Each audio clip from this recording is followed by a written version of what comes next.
Shweta Kahar headline ન્યૂઝમાં આપનું હાર્દિક સ્વાગત કરું છું। હવે નજર કરીએ દેશની 20 મોટી ખબરો પર। અયોધ્યાના નવા એરપોર્ટનું આવતીકાલે 30 ડિસેમ્બરના રોજ પીએમ મોદીના હસ્તે થશે ઉદ્ઘાટન। અયોધ્યામાં આજ રાતથી જ લોકો માટે હાઈવે બંધ, 15 કલાક સુધી વાહનોની અવરજવર પર પ્રતિબંધ મુકાયો। રણબીર કપૂર વિરુદ્ધ પોલીસ સ્ટેશનમાં ફરિયાદ દાખલ। કેક પર દારૂ રેડીને આગ લગાવ્યા બાદ જય માતાજી બોલવું રણબીર કપૂરને પડ્યું ભારે। રામ મંદિરની શોભા વધારશે જય ભોલે ગ્રુપનું અજય બાણ। અંબાજી ગબ્બર ખાતે કલેક્ટર વરુણ કુમાર બરનવાલની ઉપસ્થિતિમાં અજય બાણની શાસ્ત્રોક્ત વિધિ સાથે કરાઈ પૂજા અર્ચના। મુંબઈ એટીએસની ટીમના વડોદરામાં ધામા। આરબીઆઈને ધમકીભર્યો મેલ મોકલવા મામલે તપાસ હાથ ધરાઈ। કોર્ટના કામકાજ દરમિયાન મોબાઈલ ફોનનો ઉપયોગ ન કરવો, ચીફ જસ્ટિસ ઓફ ગુજરાત કોર્ટનો નિર્દેશ। ખેતરની દારૂ પાર્ટીમાં પોલીસ એન્ટ્રી। પાદરા પોલીસે મહેફિલમાં ભંગ પાડી 14 પીધેલાને રંગે હાથે ઝડપી પાડ્યા। અલગ અલગ બ્રાન્ડની બોટલો કરાઈ જપ્ત। અમરેલીમાં 7 વર્ષના બાળકને દીપડાએ ફાડી ખાધો। બૂમાબૂમ થતા લોહિયાણ હાલતમાં જ બાળકને છોડી દીપડો થયો ફરાર।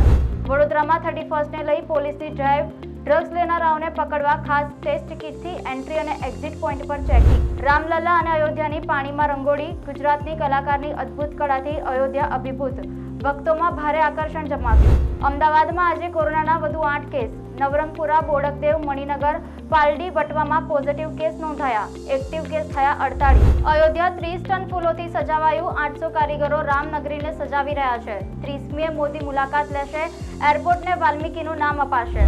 કોરોનાના કેસમાં ફરી વધારો। કેરળમાં કોરોનાના 9 વેરિયન્ટના સૌથી વધુ કેસ। બીજા ક્રમે ગુજરાત। ડિગ્રી થઈ મોંઘી। અમેરિકામાં ફીમાં 30% વધારો। 3 લાખ ભારતીય વિદ્યાર્થીને અસર। જનતા દળ યુનાઇટેડની બેઠકમાં લલનસિંહ પાર્ટીના રાષ્ટ્રીય અધ્યક્ષ પદ પરથી આપ્યું રાજીનામું। હવે ખુદ નીતિશ કુમાર જ પાર્ટીના કમાન સંભાળે તેવી શક્યતા। લોકસભાની ચૂંટણી પહેલા ખુશખબરી। 10 રૂપિયા સુધી ઘટી શકે છે પેટ્રોલ ડીઝલના ભાવ। રામલલ્લા માટે વડોદરામાં બનાવવામાં આવી રહી છે 105 ફૂટ લાંબી અને 3.5 ફૂટ પહોળી અગરબત્તી। 1 જાન્યુઆરીએ રોડ માર્ગે અયોધ્યા લઈ જવામાં આવશે। રૂબીના દિલાઈકે જોડિયા દીકરીઓની પહેલી ઝલક બતાવી। દીકરીઓના નામ એઘા અને જીવા રાખ્યા। એનિમલ ફેમ તૃપ્તિ ડિમરીને મળી મોટી ફિલ્મ। કાર્તિક આર્યન સાથે આશિકી 3માં જોવા મળી શકે છે। બિગ બોસ 17ને નથી મળી રહી ટીઆરપી।